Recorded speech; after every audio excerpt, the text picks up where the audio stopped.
Hello everybody, my name's Jason Meyer and welcome to MasterWorks. Tonight we're going to look at some paintings by Richard Schmid, a living American artist, and I think you guys will enjoy his work quite a bit.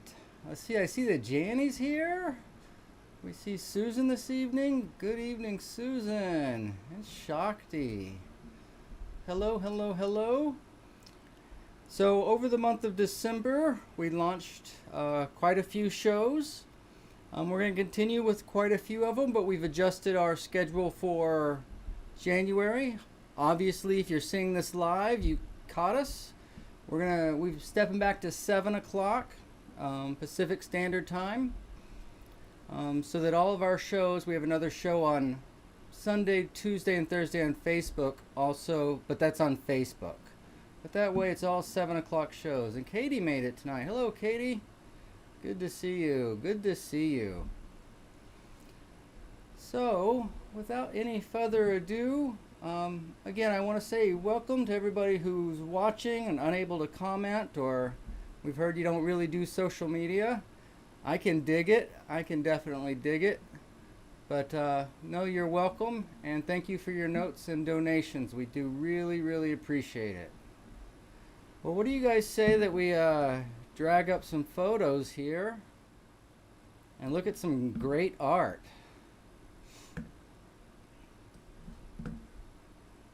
Alright, let's share a screen. Again, this artist name is Richard Schmid. If I remember right, I believe he's lives in Vermont. You probably want to double check on that. The last time I remember, he had a studio in Vermont. He's got a very good book out. I believe it's called Alla Prima, Everything I Know About Painting. And it's the second or third edition. Okay. So like always, take just a minute and see for yourself.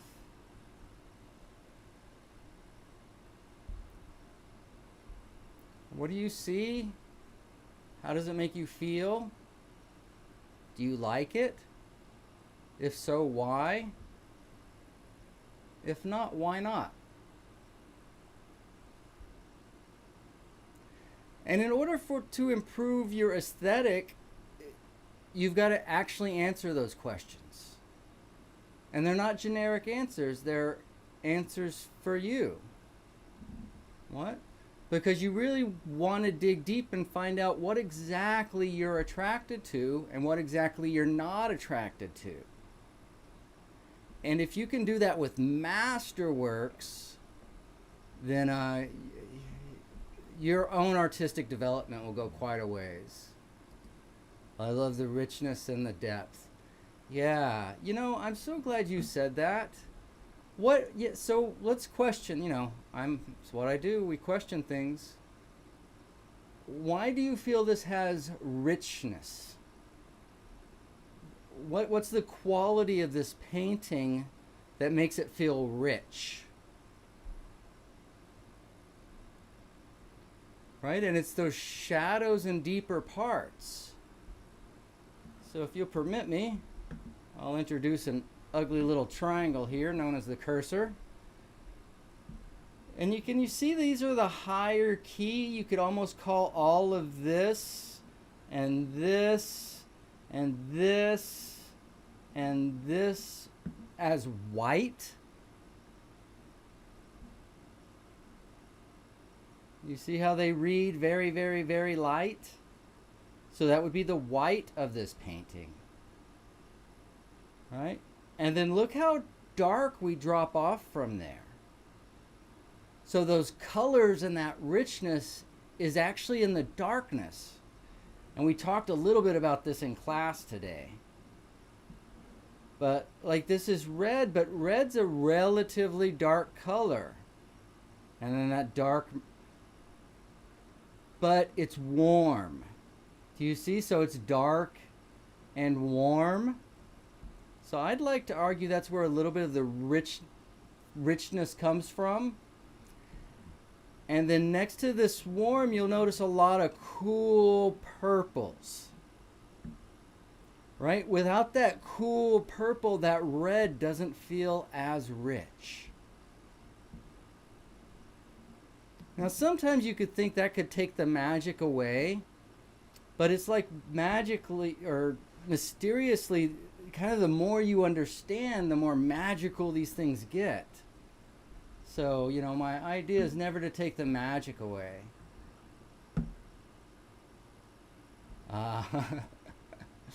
So the thought of trying to paint something, yeah, and that's why you have to see it simply. Could you see it as, just think about a lighter note, a lighter note, a light note, and he's just arranging that. But you know, when you take it in the entirety, it can seem overwhelming. It can seem overwhelming. But I promise you guys, you can do this. I mean, this is a master painter who painted all of his life. If I remember right, he was painting in oils when he was 12 or 13 or maybe younger. So, you know, this is some real master work. But that doesn't mean you can't have some of these qualities in your painting. Hey, look who it is. The one and only Miss Cindy Meyer made it tonight. She's been busy making all of our lives better, especially mine. So again, this is just a close-up of what's there. But each piece of paint has a life, right? And that's one of the things that makes this look different, is there's not a wall of paint, and there wasn't mindlessly paint put anywhere. But it's a great little mystery.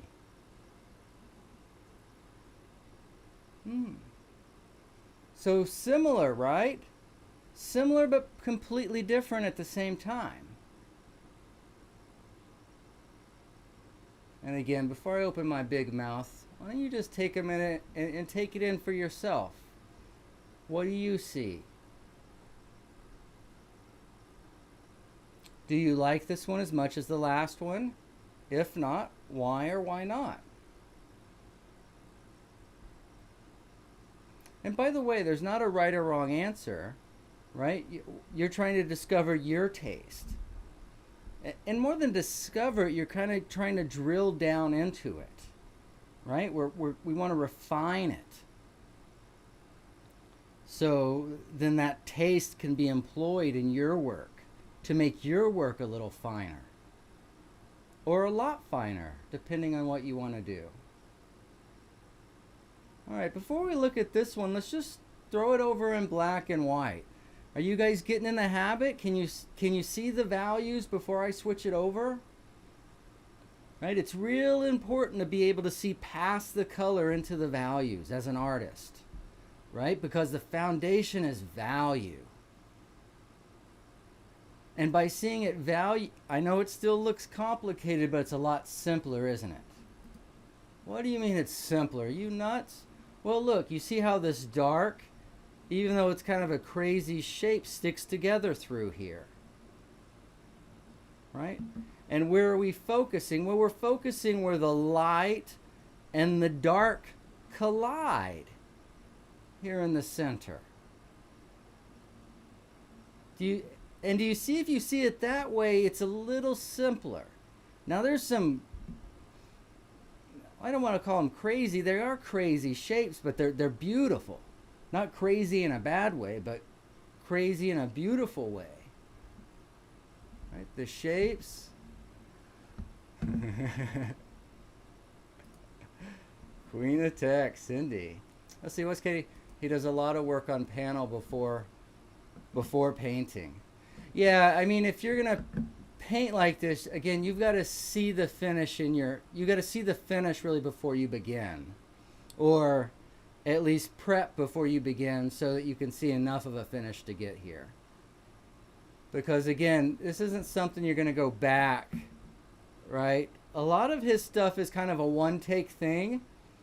and then he'll go back and do a little bit, but the majority of it is one take. But can you see the big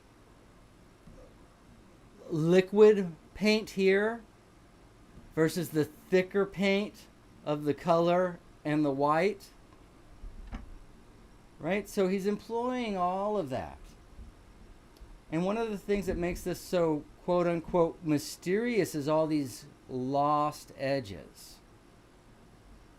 Right? Look at the flowers, and we've got some hard edges against some big value changes. But that's only working because the rest of the quote unquote busyness is coming and going quietly in and out of each other when you compare it to the flowers. Let's see. I was thinking how he did such a bright background, but then saw that it is still not as bright. Yeah, and notice that the brightest, you know, this flower is there, but it does not have the impact that does. And it's not because this white is so different but it's what's surrounding it. And look, does that give it a sense of richness again? That warmth in there? Right? Dark warm has a feeling on its own, right? Coolness has a feeling. You want to start kind of decoding that a little bit, getting that into your nervous system. All right, let's keep moving along here. There's a lot to look at. I wanted to make sure to get some of these in.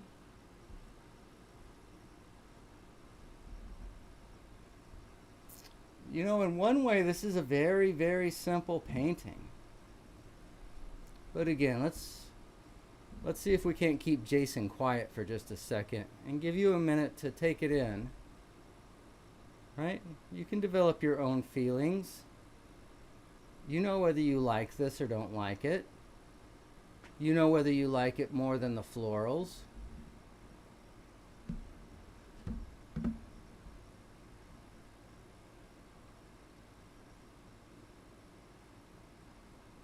Can you see the simple pattern?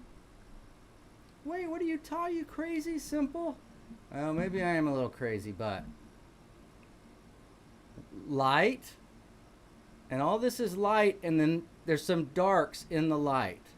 But it's really a light, light, light, light. Happens to be a tablecloth. Happens to transcend into an apron. Run across her hand up to the other part of the apron. Apron, face onto the background. We've got dark, dark, dark, dark, dark, dark, dark, dark, dark, dark. Do you see just the big light meets the dark?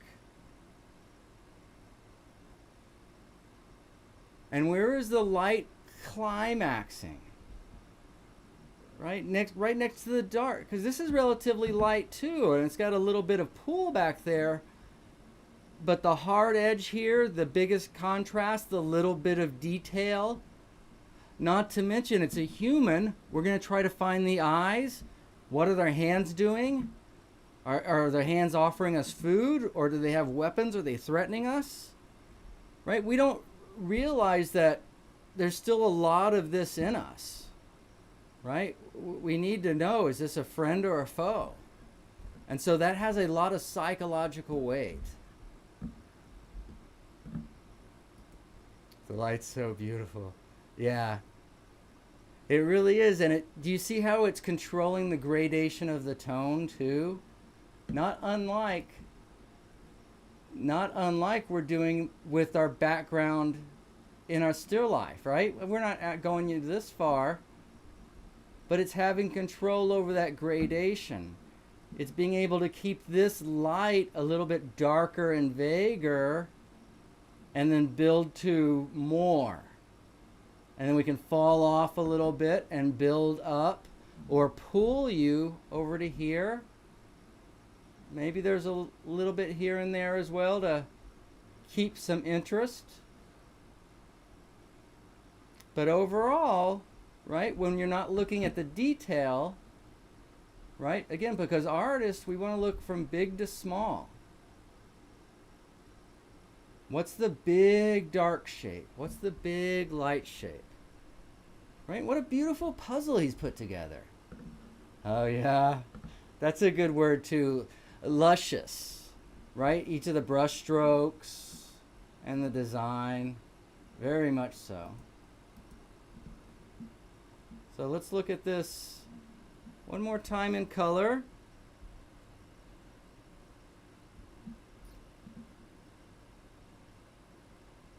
And then what about our next one?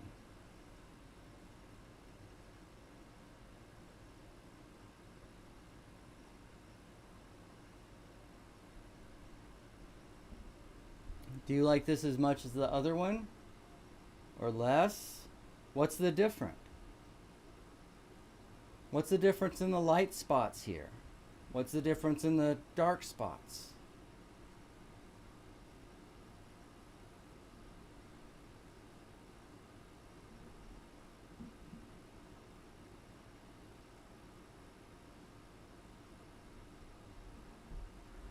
So in our class, I talk about dark. Can you guys see the dark? You see how the dark transcends? Background into the hair, into the shirt, background into the shirt, boom. So there's the dark. What would this be? Our gray. Gray, this would be kind of a dark gray here. Gray. Color or light, we could call this. And then white over here. So if you look at those paintings in those terms, can you see how he's played with the roles of that? You know, I've assigned very specific roles for each of those things in our class, but that doesn't mean those are the only way you can assign those roles.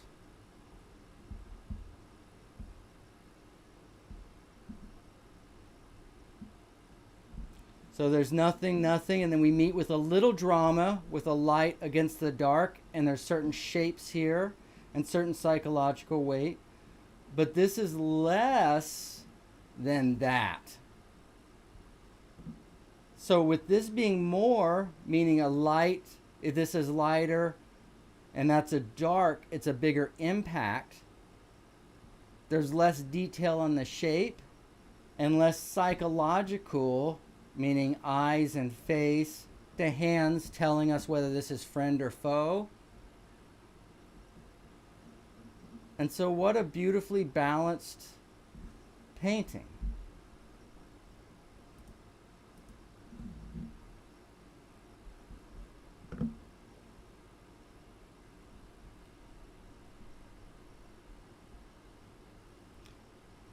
And then these are great too to dig into color here because they're not too overrun with color, so you can start seeing them a little bit easier. But you see the darker is warm, and then her shirt turns more to a blue. So the background is basically warm reds, umbers. And then we've got the blue clothing on her, and then the cool of her flesh tone. Right? Again, it's over on the warms with our oranges and reds again, like the background. But it's in a different value range, and it's cooler than the background. Can you make out some of those patterns? Can you see how this is a warm? And over here, this is cool. So this slides in with this, whereas all of this slides in like with the hand and the face and the hair. So there's great order to these things. Great order. Again, let's take a minute for anybody who's coming in late and share this artist, Richard Schmid, living American artist.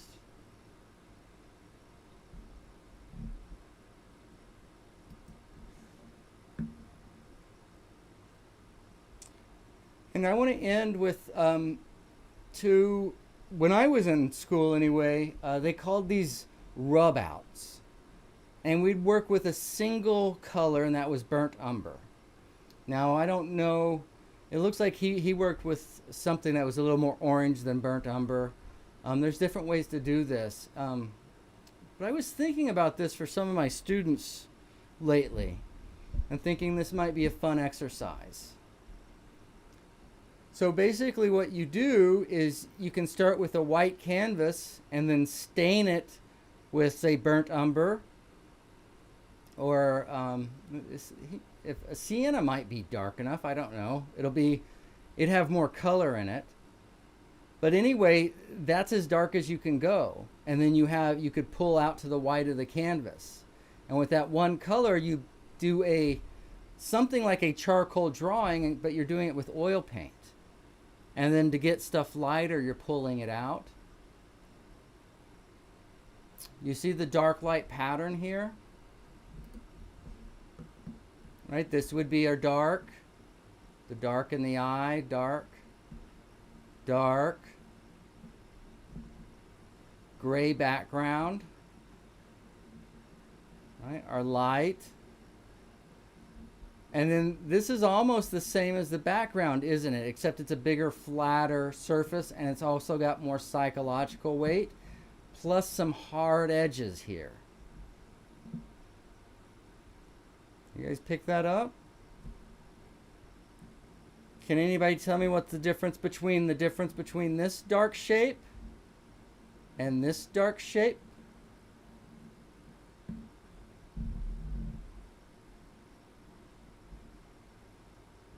So we were talking in class this morning about how dark isn't just dark. Because this is dark and that's dark, but this has much more power than that.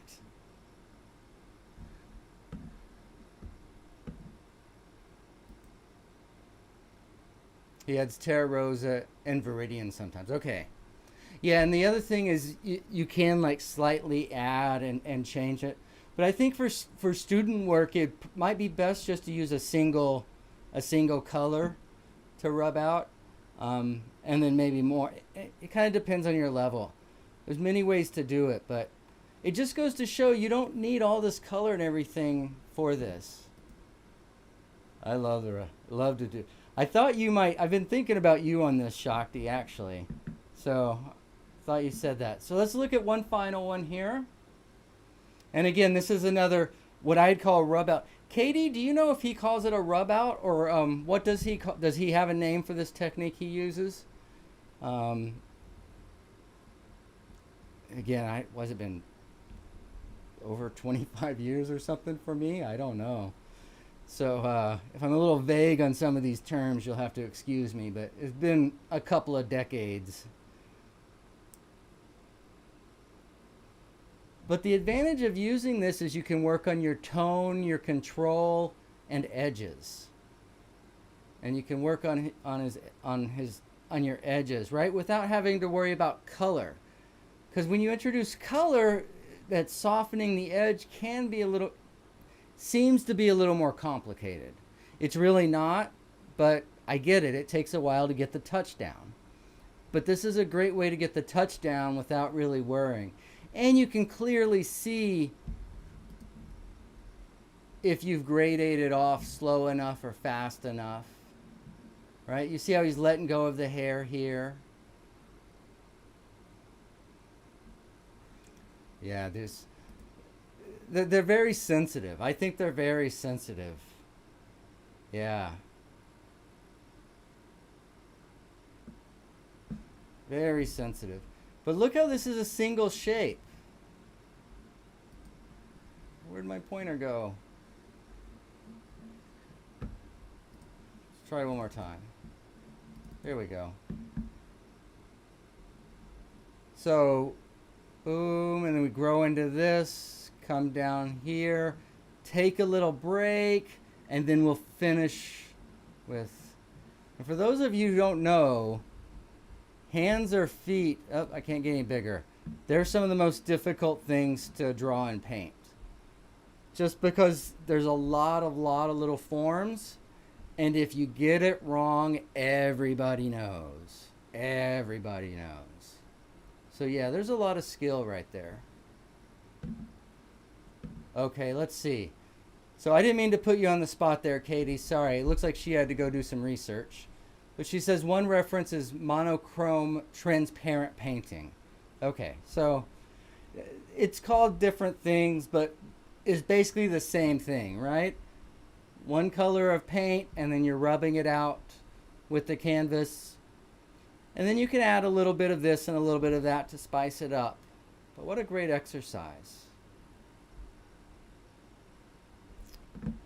What a great exercise. So let's see here. Let me see.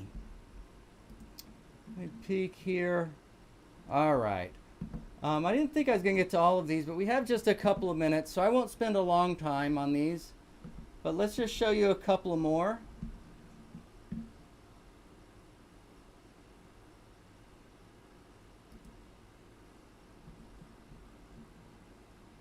You see this wonderful shape here leading you up to her?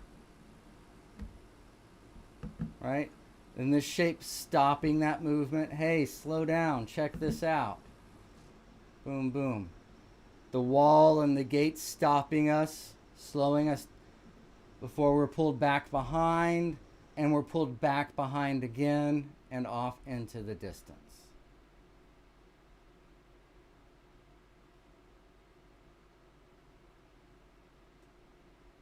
So wonderful. So anyway, we're running out of time, so we can't spend too much time. Let's get a couple more in here.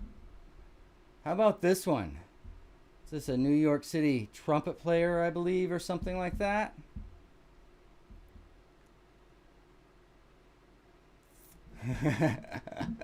You know, that's a good description. That's a good description. Shakti says, weighted fairy tale. Yeah, yeah. Yeah, I think that's a good description. Yeah, you'd like to do the rub out? Cool. Right on. Well, I think we can do that. And then here's another, you know, here's a landscape.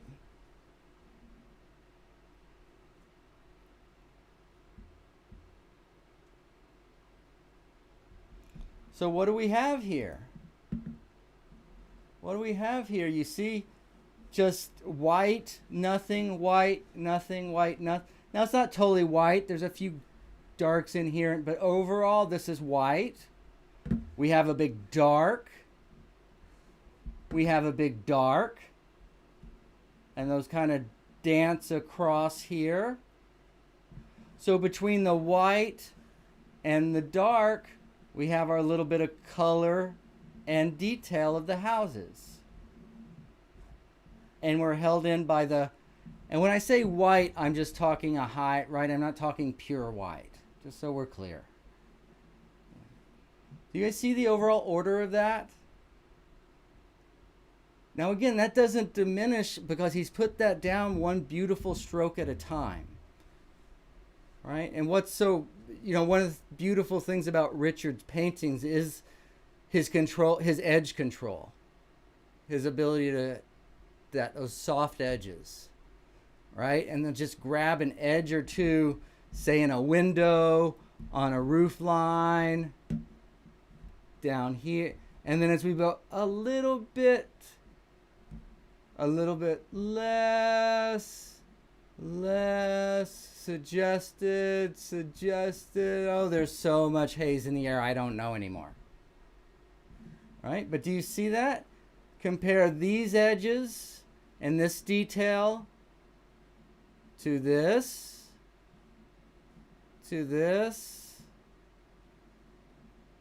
Well, there's nothing here.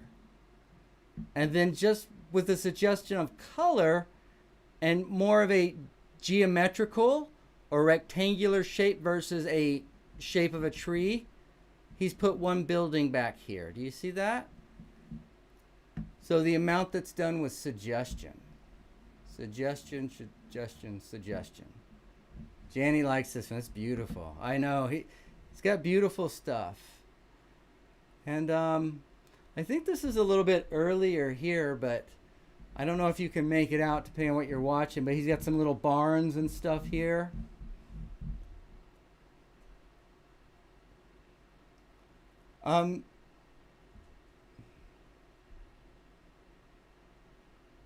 Anyway, I'm going to leave this one to you. I'm going to leave this one to you.